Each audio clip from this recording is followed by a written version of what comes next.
میرے آقا کا نواسا مقابلے کے لیے خیمے سے باہر آیا ہے۔ بڑا عجیب منظر ہے۔ اب چشم فلک نے وہ منظر دیکھا کہ جس چہرے کو اللہ کا رسول بوسہ دیا کرتا تھا، جس چہرے کو جناب سیدہ زہرا بطول چوما کرتی تھی، جن زلفوں کو جناب سیدنا علی المرتضیٰ جن میں انگلیاں پھیرا کرتا تھا، آج وہ نورانی چہرہ خاک و خون میں لت پت ہے۔ آئے کہ اے کوفیو، جانتے ہو کہ تم کس کے مقابلے کے لیے آئے ہو؟ اسے پہچانو تو صحیح ہے کون ہے؟ کوفی کہنے لگے کہ اے حر، تو ہمیں کیا اس کا تعارف کروائے گا؟ ہم تجھ سے زیادہ اس کو جانتے ہیں۔ جناب حر کہنے لگے کہ کوفیو، آپ اس کے بارے میں نہیں جانتے، میں بتاتا ہوں۔ امامت ان کے در کی ہے، سیاست ان کے در کی ہے، شجاعت ان کے در کی ہے، سعادت ان کے در کی ہے، امامت ان کے در کی ہے۔ گناہگاروں نہ گھبراؤ، امامت ان کے در کی ہے، بروں کو بخشوا لینا یہ عادت ان کے در کی ہے۔ جناب سیدنا حسین ابن علی میدان کربلا میں کھڑے ہیں۔ بڑا عجیب منظر ہے۔ تقدیر مسکرائی، تقدیر کہنے لگی کہ حسین میرا نام تقدیر ہے۔ جناب سیدنا حسین ابن علی نے فرمایا کہ میرا نام بھی شبیر ہے۔ اگر تیرا نام تقدیر ہے، میرا نام بھی شبیر ہے۔ عرشوں تقدیر بولی کہ میرا نام قضا ہے۔ ہمارا امام بولا کہ میرے بابا کا نام بھی مرتضیٰ ہے۔ تقدیر بولی کہ تو لہو لہان ہو جائے گا۔ میرا اور آپ کا امام بولا کہ ہمارا امتحان ہو جائے گا۔ تقدیر بولی کہ میں بہت سخت ہوں۔ جناب سیدنا حسین بولے کہ میں بھی حیدر مت بیان کروں۔ ابن زیاد کی فوجیں آمنے سامنے، ابن زیاد اپنی فوجوں کی کمان کر رہا ہے۔ مقابلے میں اللہ کے حبیب کا یہ نواسا ہے۔ مطالبہ ہو رہا ہے کہ اے حسین، یا بیعت کر لو یا شہادت کے لیے تیار ہو جاؤ۔ کیا مطالبہ ہو رہا ہے؟ یا بیعت کر لو یا شہادت کے لیے تیار ہو جاؤ۔ وڈالہ والو، اللہ کے حبیب کے نواسے نے تاریخی جملہ کہا کہ ابن زیاد، میرا یہ ہاتھ، اسی ہاتھ کو میرا نانا محمد بوسے دیا کرتا تھا۔ میرا یہ ہاتھ، اسی ہاتھ کو میری اماں زہرا بطول چوما کرتی تھی۔ میرا یہ ہاتھ، اسی ہاتھ کو میرا ابا علی المرتضیٰ چوما کرتا تھا۔ میں غلط کو غلط کہہ سکتا ہوں، میرا یہ پاک ہاتھ کسی غلط کے ہاتھ پر نہیں آ سکتا۔ جناب سیدنا حسین ابن علی 10 محرم الحرام کا دن نے اپنے 72 ساتھیوں کے ساتھ، اب 72 لاشوں کا انبار لگا ہوا ہے۔ میں قربان جاؤں لوگوں، آپ بھی بیٹے والو، آپ بھی اولاد والے ہو، میں بھی اولاد والا ہوں۔ ذرا وہ تصور تو کیجئے نا، ہماری آنکھوں کے سامنے ہمارے جوان بیٹے کی اولاد ہو، ہمارے آنکھوں کے سامنے ہمارے جوان بھائی کی اولاد ہو، ہمارے حواس باختہ ہو جائیں گے، ہمارا کیا عالم ہوگا۔ میں قربان جاؤں حسین ابن علی پر کہ سب کچھ قربان کر کے بھی جناب حسین نے صبر کا دامن نہیں چھوڑا۔ اللہ کے حبیب کا یہ نواسا، بات قتال تک آ پہنچی، بات لڑائی تک آ پہنچی۔ اب 72 تن قربان ہو گئے۔ جلالہ والو، اب باری آئی ہے جناب قاسم کی۔ علماء نے لکھا ہے، قربان جاؤں قاسم، تیری مشابہت اللہ کے حبیب کے ساتھ ہوا کرتی تھی۔ جناب سیدنا قاسم کا چہرہ یوں لگتا تھا جیسے اللہ کے حبیب کھڑے ہوں۔ اب جناب قاسم میدان میں آیا ہے، جناب قاسم میدان میں آیا ہے۔ جدھر جاتا ہے لاشوں کے انبار لگ رہے ہیں۔ اب کوفیوں نے مشورہ کیا کہ ہم اکیلے اکیلے ہو کر کے شبیہ محمد کا مقابلہ نہیں کر سکتے، اب ہمیں سب کو مل کر کے حملہ کرنا ہوگا۔ وڈالہ والوں سارے کوفیوں نے مل کر کے جناب قاسم پر حملہ کیا، مقدر میں شہادت بنی۔ جب گلا کٹا، زمین پر گزرے، زبان سے اللہ کے حبیب کے اس نواسے کے بیٹے نے اپنی زبان سے صدا لگائی کہ الحمدللہ رب العالمین، کہ پروردگار میری جان کے نذرانے کو اپنی بارگاہ میں قبول فرما لیجئے۔ حضرت مسلم بن نقیل کے بیٹے بھی شہید ہو گئے، جناب سیدنا حسن مجتبیٰ کے بیٹے بھی شہید ہو گئے، جناب سیدنا قاسم کے بیٹے بھی شہید ہو گئے۔ اللہ اکبر۔ اب میں قربان جاؤں، اب باری آئی ہے جناب سیدہ زینب کے بیٹوں کی۔ کون زینب؟ فاطمہ کی بیٹی زینب۔ کون زینب؟ جناب سیدنا حسنین کریمین کی ہمشیر زینب۔ جناب سیدہ زینب نے اپنے دو معصوم لخت جگر کو تیار کیا۔ وڈالہ والو، آج جب کوئی بیٹا سج کر سنور کر کسی سفر پر جاتا ہے، ماں بڑی محبت سے اپنے بیٹے کو تیار کرتی ہے، اس کی آنکھوں میں سرما لگاتی ہے، پھر جاتے ہوئے اس کی کمر پر تھپکی دے کر کے بھیجتی ہے کہ جا میرا بیٹا، تو خیر سے جا اور خیر سے واپس آ۔ چشم فلک نے بڑا عجیب منظر دیکھا۔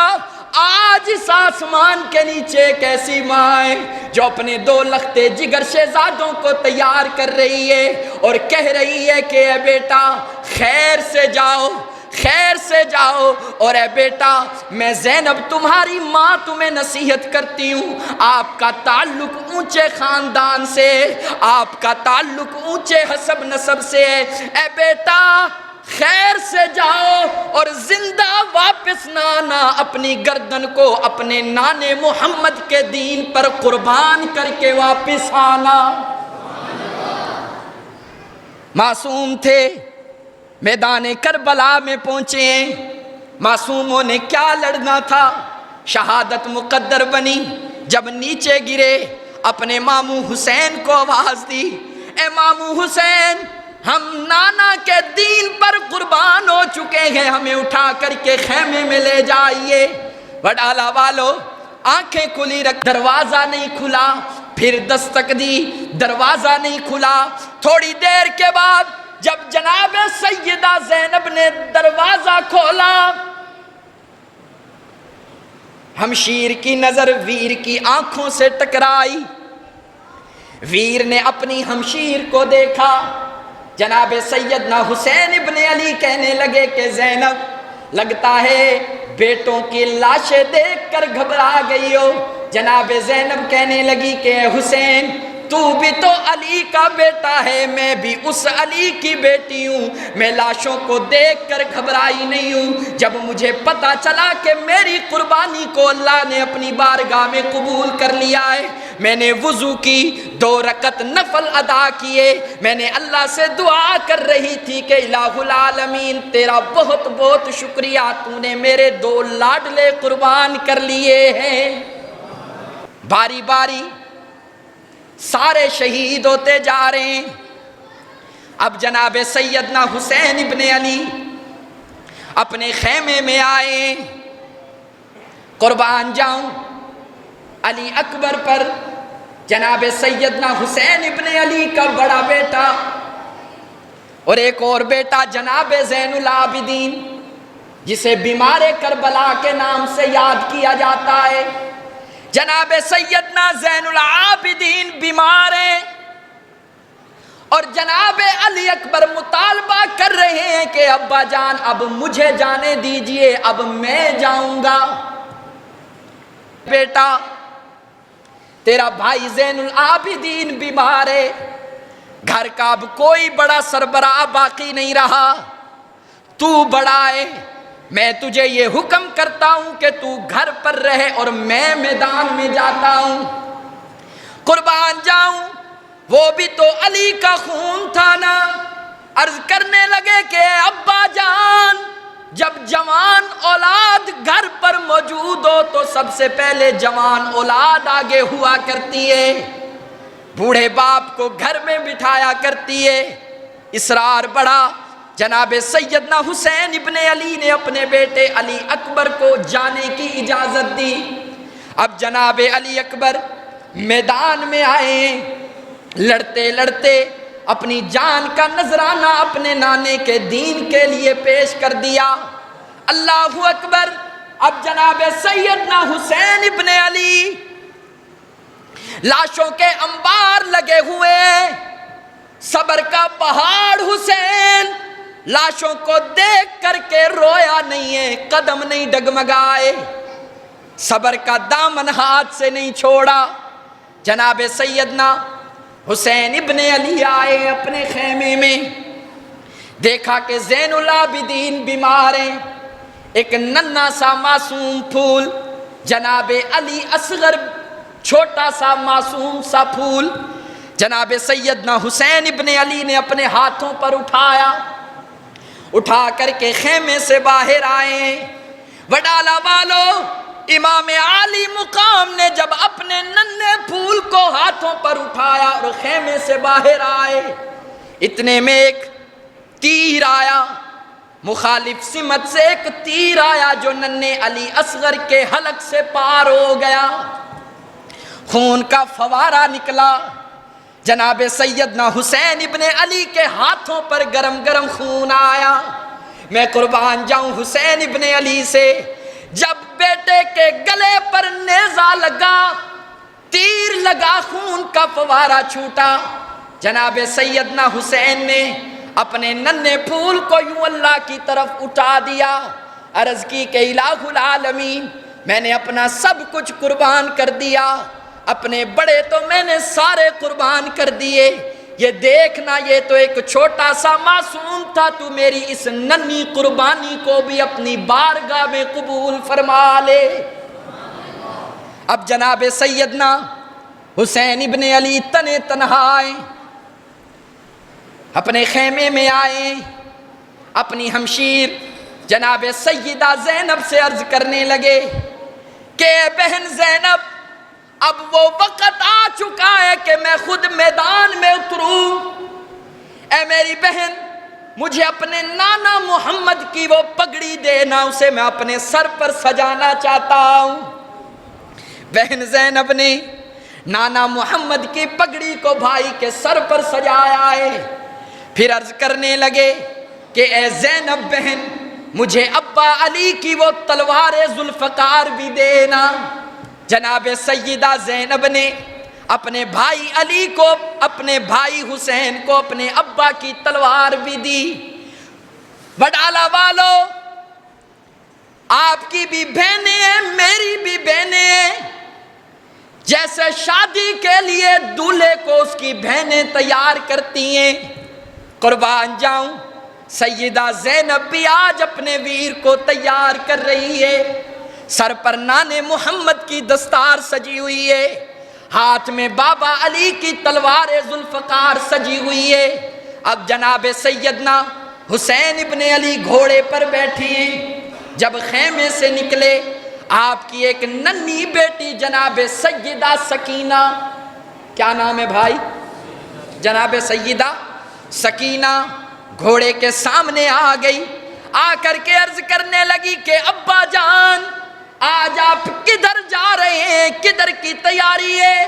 شاہ عبدالعزیز محدث دہلوی رحمت اللہ علیہ اپنی کتاب میں لکھتے ہیں کہ جناب سیدنا حسین ابن علی اپنے گھوڑے سے اترے، ننھی سکینہ کو پیار کیا، ننھی سکینہ کہنے لگی کہ ابا جان آج تو مجھے یوں محسوس ہو رہا ہے جیسے کسی یتیم کے سر پر محبت کا ہاتھ پھیرا جا رہا ہو، آج مجھے یوں لگ رہا ہے کہ جیسے میں یتیم ہو جاؤں گی۔ جناب سیدنا حسین ابن علی میدان کربلا میں آئے، کوفیوں کا مقابلہ کیا ہے، کوفیوں کو للکارا ہے۔ میں یہاں پر بات کاٹ کر کے ایک جملہ دینا چاہتا ہوں۔ ایک آدمی آگے بڑھا، کہنے لگا کہ حسین اب تیرا سکہ کہاں گیا، تیری عظمت کہاں گئی، تیری سرداری کہاں گئی، اب تو ہمارا سکہ چلے گا نا، اب تو ہماری سرداری چلے گی نا۔ قربان جاؤں حسین ابن علی پر۔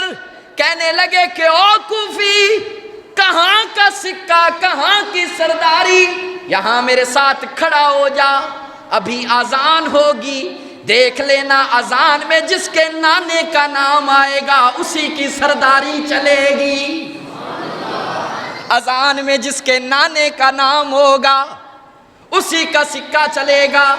جناب سیدنا حسین ابن علی گھوڑے پر سوار ہیں، مقابلہ شروع ہوئے، عصر کی نماز کا وقت ہوا، اللہ کے حبیب کا یہ نواسا گھوڑے سے اترا ہے، نماز عصر ادا کرتے ہوئے عین سجدے کی حالت میں، عین سجدے کی حالت میں اللہ کے حبیب کے اس نواسے کے سر کو تن سے جدا کر دیا گیا۔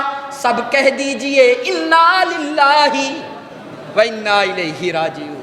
لوگ کہتے ہیں کہ مظلوم کربلا، کیا کہتے ہیں بھائی؟ مظلوم کربلا۔ میں کہتا ہوں کہ مظلوم کربلا نہیں بلکہ فاتح کربلا۔ بھائی مظلوم تو وہ ہوتا ہے جس کا نام مٹ جائے، جس کا مشن مٹ جائے، جس کا کاز مٹ جائے۔ حسین تو کل بھی زندہ تھا، حسین تو آج بھی زندہ ہے۔ مٹانے والے مٹ گئے، ان کا آج کوئی نام بھی نہیں لیتا۔ قربان جاؤں حسین تیرے نام لیوا آج بھی سینہ تان کر کے کہتے ہیں کہ واہ حسین۔ کہہ دیجئے واہ حسین، سب محبت سے کہہ دیجئے واہ حسین۔ ہری ہے شاخ تمنا ابھی جلی تو نہیں، دبی ہے آگے جگر مگر بجھی تو نہیں، جفا کی تیغ سے گردن وفا شعاروں کی کٹی ہے برسر میدان واللہ مگر جھکی تو نہیں۔ میرے بھائی ہماری نوجوان نسل کے ذہن میں یہ بات بٹھائی گئی ہے کہ قتل حسین اصل میں مرگ یزید ہے، اسلام زندہ ہوتا ہے ہر کربلا کے بعد۔ ہماری نوجوان نسل یہ سمجھتی ہے کہ اگر حضرت حسین شہید نہ ہوتے اسلام کا نام نہ بچتا، اسلام ختم ہو جاتا۔ میرے بھائیوں یہ بھی ایک سازش ہے، اسلام کے دامن میں صرف حسین نہیں بلکہ بہت سارے شہید ہیں۔ میں جب مصلی رسول کو دیکھتا ہوں مجھے جناب فاروق اعظم کا لاشا تڑپتا ہوا نظر آتا ہے، میں جب قرآن کریم کو کھولتا ہوں مجھے عثمان ابن عفان تڑپتا ہوا نظر آتا ہے۔ تو محرم الحرام کو عظمت اللہ پاک نے جناب سیدنا حسین علیہ السلام کی وجہ سے نہیں دی، محرم الحرام کی عظمت جب سے اللہ نے اس کائنات کے نظام کو بنایا ہے تب سے اس مہینے کو محترم بنایا ہے، تب سے اس مہینے کو عظمت عطا کر رکھی ہے۔